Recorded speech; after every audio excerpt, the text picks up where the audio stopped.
Hello everyone, welcome to your mathematics YouTube channel maths miracle. Maths miracle पे हम बात कर रहे हैं क्लास 10th के सिलेबस के रिगार्डिंग 8.2 एक्सरसाइज। 8.1 के 5 लेक्चर हैं स्टूडेंट्स, और 5 वो एक इंट्रो है, उसके अलावा 4 जो हैं 8.1 के क्वेश्चन आंसर है।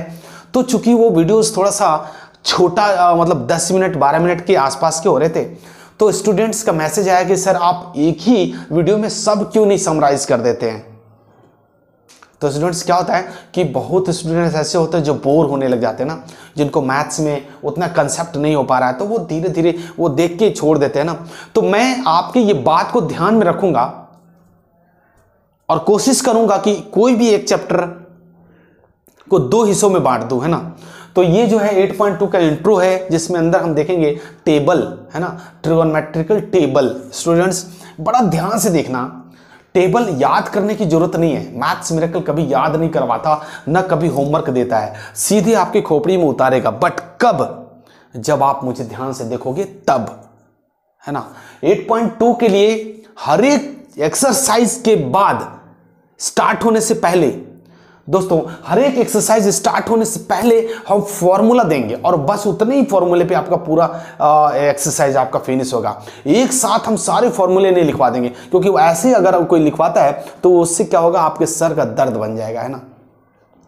तो आइए टू द पॉइंट बात करते हैं। ट्रिगोनोमेट्रिकल टेबल हम देखते हैं। आपको हमने अभी भी बताया था कि देखो, सबसे पहले आपको मात्र एक चीज याद रखनी है, साइन थीटा, है ना। साइन थीटा की वैल्यू एक्चुअली देखो क्या होता है, यहाँ पे हमने लिख दिया साइन थीटा, ये 0 डिग्री पे हम ले लेंगे, उसके बाद हम ले लेंगे 30 डिग्री पे, है ना। उसके बाद हम बात करेंगे 45 डिग्री पे, उसके बाद हम बात करेंगे 60 डिग्री पे, उसके बाद हम बात करेंगे 90 डिग्री पे। एक्चुअली मात्र साइन थीटा का आपको याद रखना है। आप बोलोगे सर आप बिल्कुल एकदम मैड हो, पागल हो क्या, ऐसे कौन बोलता है, सिर्फ एक का याद रखो। तो ये सिर्फ मैथ्स मिरेकल ही कर सकता है स्टूडेंट्स।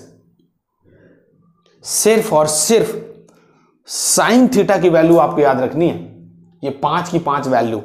बाकी के जो मिलेंगे आपके पास, जैसे आपको मैंने दिखाया था पिछले एपिसोड में, पिछले क्लासेस में आपने देखे थे कि साइन के बाद कॉस थीटा था, उसके बाद आपने लिखा था टैन थीटा, उसके बाद आपने लिखा था कॉट थीटा, है ना, उसके बाद आपने लिखा था सेक थीटा, और उसके बाद हमने बात करी थी वो था कॉसेक थीटा, है ना।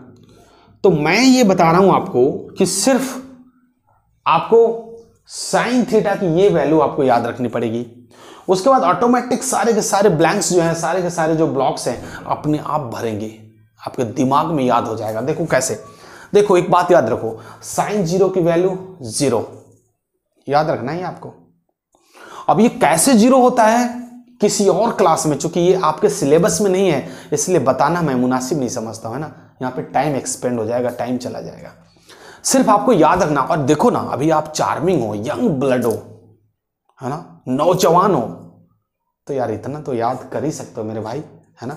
साइन 30 1/2, साइन 45 1/√2, इसी को रूट में डाल देना है, √2 1/√2। साइन 60 क्या होता है, √3/2, साइन 91। यही 5 आपको याद रखने हैं स्टूडेंट्स। छठा तो मैं बोलूंगा ही नहीं, जो नेक्स्ट वाला जो होगा 5 का छठा कॉलम मैं ही नहीं बोलूंगा क्या यार। तो बस अब जरा देखो, अब जरा देखो कॉस थीटा क्या करेंगे यार, इधर का जो लास्ट वाला जो वैल्यू है हम इधर से लिखते चले जाएंगे। जैसे देखो मैं क्या बोल रहा हूं, कॉस 0 की जो वैल्यू होगी साइन 90 वाली वैल्यू हो जाएगी। तो देखो उलट दो, इधर वाले को इधर कर दो, यानी कि 1 इधर से स्टार्ट कर दो, ये √3/2 यहां लिखो, ये वाला बीच में है ना, तो बीच में ही लिखे जाएंगे। ये वाला उधर है तो ये इधर चला जाएगा, ये यहां है तो यहां आ जाएगा। भाई कोई याद करने की जरूरत है क्या? ये मैथ्स मिरेकल है बेटा, मैथ्स मिरेकल है ये बेटा। कुछ नहीं करना है, ना कहीं ट्यूशन जाने की जरूरत है, ना ट्यूशन किसी ट्यूटर को बुलाने की जरूरत है। क्या जरूरत है फिर? मैथ्स मिरेकल को ऑब्जर्व करने की जरूरत है। 80 आउट ऑफ 80 की गारंटी देता है स्टूडेंट्स। जो ट्रिपल टी क्वेश्चन है उसको आप करके जाना, 100% 80 आउट ऑफ 80 आएंगे। चलो tan की बात कर रहे हैं स्टूडेंट्स। tan में क्या करना है, सीधा डिवाइड मारना है, this upon this, this upon this, this upon this, this upon this, और इसकी वैल्यू इसके नीचे लिखते चले जाना है। तो 0/1 क्या होता है बताओ, 0। देखो 1/a/b/c/d, आपको याद है ना, अगर इन केस ऐसे होता है c/d, तो आप क्या लिखते हो, a/b, और नीचे वाला ऊपर चला जाता है d/c, लिखते हो ना यार। तो देखो ना, जब ऊपर नीचे को ये दोनों कट जाएंगे ना, 2 से 2 कट जाएगा। एक बार करके दिखाऊं क्या, देखो दिखाता हूं, जैसे 1/2 बड़ा बट्टा √3/2 है ना, सेटिंग करो। तो 1/2 नीचे वाला ऊपर यानी 2/√3 कट गया ना, यही मैं बोल रहा था उस वक्त। तो 1 क्या मिलेगा, √3। तो क्या करना, सिंपली डिवाइड मार देना, 2 से 2 कैंसिल, तो 1/√3। देखो देखो चेक करो, √2 से √2 कैंसिल, तो 1/1 हो जाएगा, 1 हो गया ना। इसी तरह से 2 से 2 कैंसिल, √3/1 हो जाएगा √3। और 1/0 क्या होता है, देखो 1/0 स्टूडेंट्स, 1/0 किसी भी संख्या के नीचे में 0 होगा तो सीधा गोज टू इन्फिनिटी। इसको बोलते हैं अपरिभाषित या इनफाइनाइट। इसके बाद अनडिफाइंड, इसके बाद अनंत।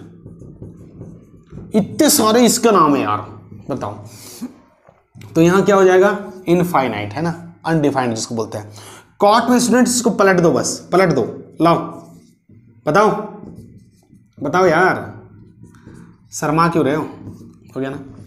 सेक क्या होता है स्टूडेंट, सेक नीचे वाले को ऊपर में लेके जाना है, कॉस वाले की वैल्यू नीचे वाला ऊपर, नीचे वाला ऊपर, नीचे वाला ऊपर, है ना। तो देखो 1/1 है, ये 1/1 तो 1 ही लिखोगे ना, तो 1/1 तो ये हो गया आपका 1। इसको ऊपर करो इसको नीचे, तो 2/√3 चेक कर लो, इसको ऊपर इसको नीचे, ये है √2, इसको चेक करो 2, और देखो 0/1 है, पलट जाएगा तो क्या हो जाएगा, इन्फिनिटी। यार ये ऊपर ये नीचे मतलब 1/0, तो फिर से वही बात हो गई ना, तो हमने पुट कर दिया। कॉसेक में क्या करेंगे, पलट देंगे, यहां से पलट देंगे, तो चलो इन्फिनिटी पलटो 2, पलटो भाई, ये तो बीच में है 2/। तो देखो ना कितना आसानी से ये माजरा आपको समझ में आ गया होगा। ये है टेबल, जो 8.2 चैप्टर हम जब करेंगे तो उसमें सिर्फ और सिर्फ टेबल की वैल्यू निकाल के बताना है ना। तो इसको आप बढ़िया से स्क्रीनशॉट ले लीजिए और 1-2 बार जैसे मैंने करा है वैसे प्रैक्टिस कर दीजिए, तो बहुत ही मजा आ जाएगा, बहुत ही आसान हो जाएगा पूरा ट्रिगो, है ना। मिलते हैं इसी के एक्सरसाइज में, तब तक इसको रब करता हूं मैं। स्टूडेंट्स इसी वीडियो के अलावा एक क्वेश्चन लेके देखते हैं ना, और ये आपका टेबल है, सिर्फ आपको एडजस्टमेंट करनी है। तो सीधा वैल्यू पुट करो, सॉल्यूशन करो और आंसर है। ये चैप्टर बहुत इजी है। देखो साइन 60 की वैल्यू रखो भाई, साइन जाओ 60 कहाँ है, यहाँ है, उसके नीचे वाला वैल्यू √3/2, आप आराम से यहाँ पे कर दो √3/2। उसके बाद है cos 30, देखो चेक करो cos 30, cos में जाओ 30 के पास जाओ, क्या निकला √3/2। उसके बाद प्लस साइन 30 के पास जाओ भाई, साइन 30 यहाँ है, इसके नीचे क्या है 1/2, तो 1/2। उसके बाद इंटू है ना cos 60, जाओ भाई cos 60 क्या है 1/2, देखो चेक करो 1/2। कुछ भी डाउट होता है भैया तो बोलने से ही तो बात बनेगा। √3 2 दूना के 4, 1 1 1 2 दूना के 4, देखो ना 3 और 1 4, 4/4 कट के कितना आया 1। तो क्या है आपका, ये आंसर ही तो है, आंसर ही तो है। आइए अब इस टेबल मिटाते हैं और आपको मुझे खुद बताना होगा प्रीवियस नेक्स्ट वाले क्वेश्चंस में, है ना। सारे क्वेश्चन इसमें देखते हैं, फर्स्ट के सारे क्वेश्चन ले लेंगे, उसके बाद जो नेक्स्ट होगा उसमें दूसरे वीडियो में फिनिश कर देंगे, है ना। तो आइए पहले इसको रब करते हैं। तो स्टूडेंट्स आइए हम देखते हैं क्वेश्चन नंबर 2, फर्स्ट का सेकंड, थर्ड और फोर्थ, है ना। तो देखो सेकंड जो है आपका स्टूडेंट्स, देखो अब यहाँ पे हमें टेबल भी याद रखनी पड़ेगी, है ना, बिना टेबल का बात बनेगा नहीं। तो टेबल तो अब हमने मिटा दिया, है ना, टेबल तो है नहीं अपने पास, तो अब आपको दिमाग में चलाना है, जैसे मैं चलाऊंगा वैसे आपको भी चलाना है। आइए चलाते फटाफट। देखो सॉल्यूशन स्टार्ट। 2 tan 45 कितना होता है स्टूडेंट, tan 45 तो 1, है ना, tan 45 1 का होल स्क्वायर प्लस cos 30। देखो cos 30 कब जाओगे, sin 60 में जाओ, sin60√3/2 वही होता है cos 30, है ना। तो ये हो जाएगा आपका √3/2 का क्या होल स्क्वायर माइनस sin60, ये तो पता ही अभी बोला था मैंने, √3/2 का होल स्क्वायर। सॉल्यूशन करना है आप, कुछ तो बचा नहीं, 2 × 1 तो 2 ही हो गया। फिर देखो ये हो जाएगा 3/4, यार √3 को 2 बार करोगे तो 3 और 2 को 2 बार करोगे तो 4, है ना। तो 3/4, ये काटो ना दोनों को तो कट गया ना, तो क्या मिला 2 इज योर आंसर। बहुत आसान है, सोचने वाली जरूरत ही नहीं है। स्टूडेंट्स अब हम बात कर रहे हैं क्वेश्चन नंबर 3। देखो cos 45/sec 30 × cosec 30, है ना। तो सबसे पहले टेबल क्या है cos 45, ये तो आपको पता होगा कि सर ये तो 1/√2 होता है। बहुत बढ़िया यार, वेरी गुड। sec 30 क्या होता है सर, तो sec 30 के लिए आपको cos 30 के पास जाना पड़ेगा, है ना। और cos 30 क्या होता है बताओ, √3/2।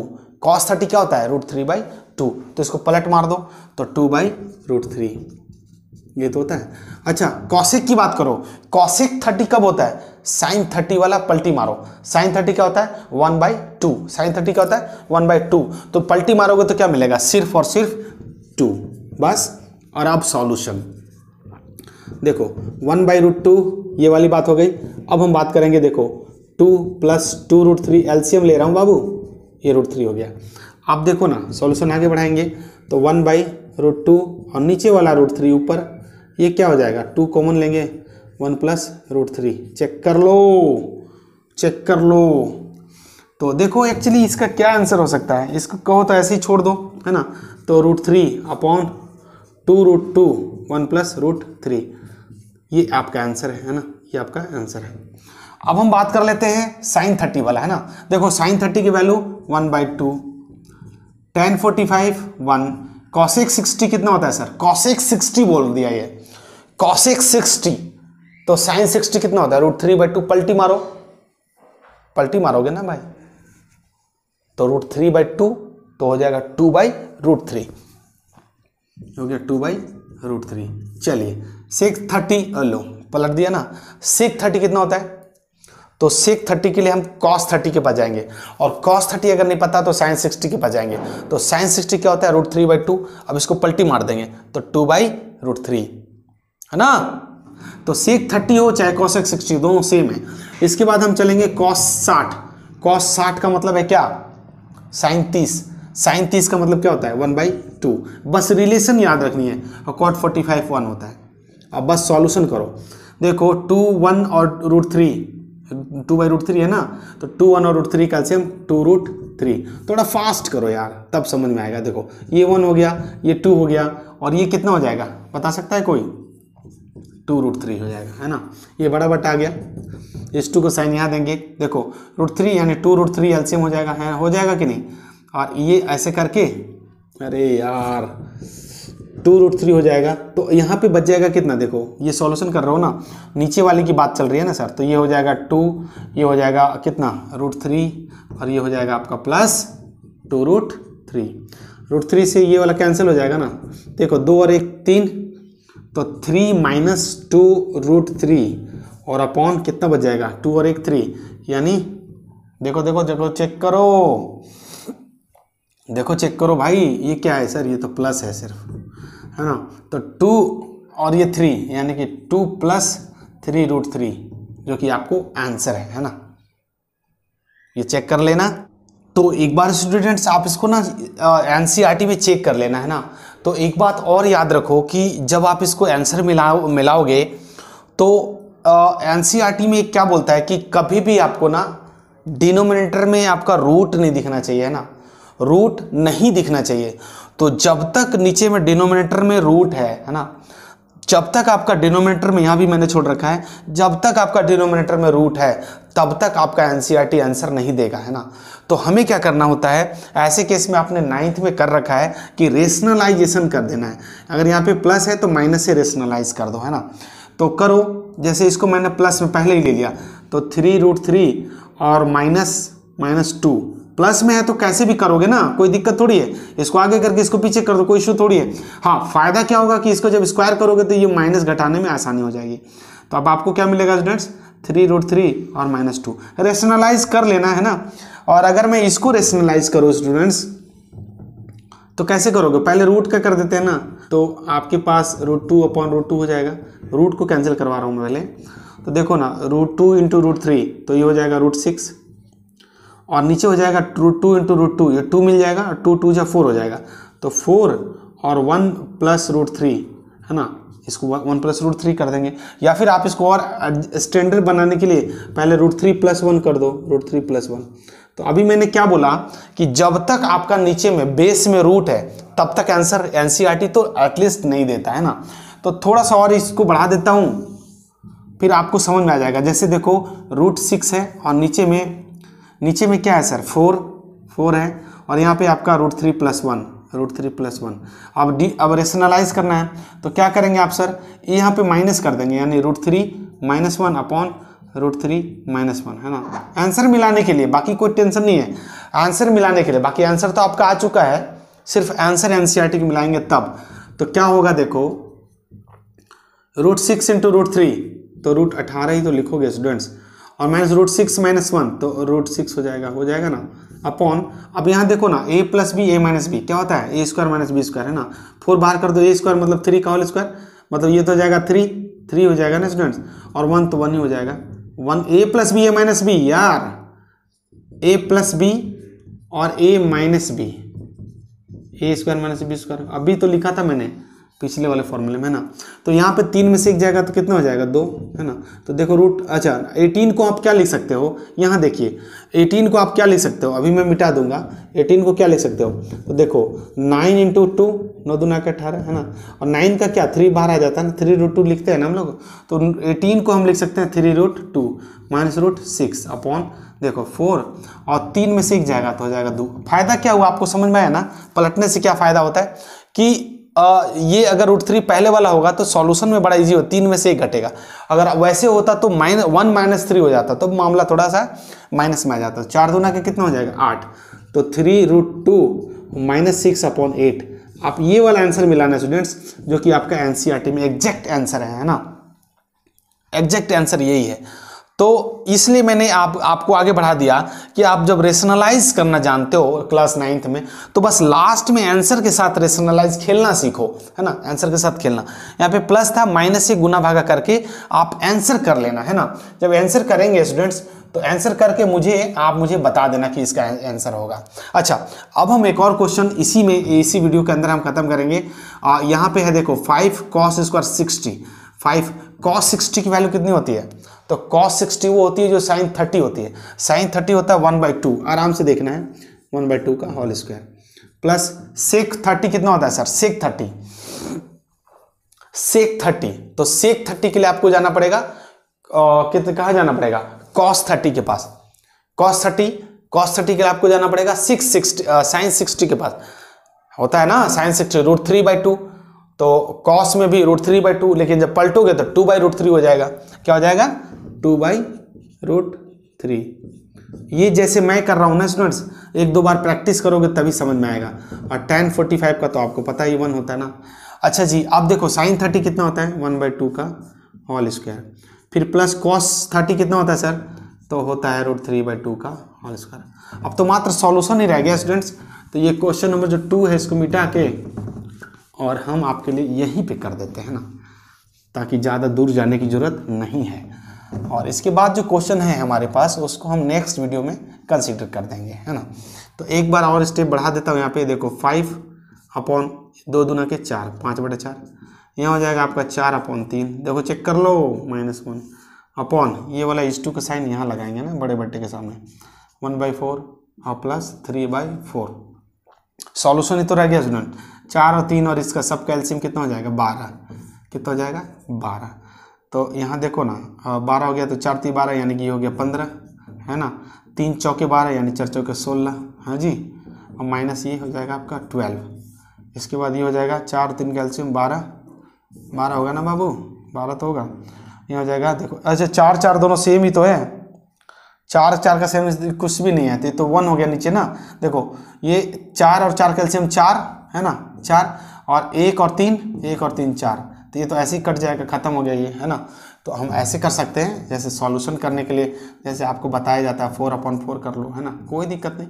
देखो तो अब करो एक बात देखो 15 16 12 कितना घटोगे तो देखो 15 में से 12 घटा दो तो 3 बच गया 16 और 3 19 यानी 19 हो गया, 19/12 19/12 और ये 4 तो कट ही गया, तो ये 1 हो गया, यानी 4/4 करोगे तो कट जाएगा, तो ये हो गया आपका 19/19 कितना 12 है ना, जो कि आपका आंसर है। वैल्यू पुट करना अच्छे से, वैल्यू अगर आप पुट करेंगे ना तो आंसर पक्का आएगा। हो सकता है कहीं पे बाय मिस्टेकली कोई वैल्यू अगर मैंने गलत पुट कर दिया तो आंसर गलत हो जाएगा, है ना। तो आप मुझे बताना कि जी इस पॉइंट पे आपका आंसर गलत है ना, तो आप एनसीईआरटी मिला के अपना सॉल्व करके देखना, तो ऐसे करना है। मिलेंगे अगले वीडियो में, तब तक के लिए जय हिंद।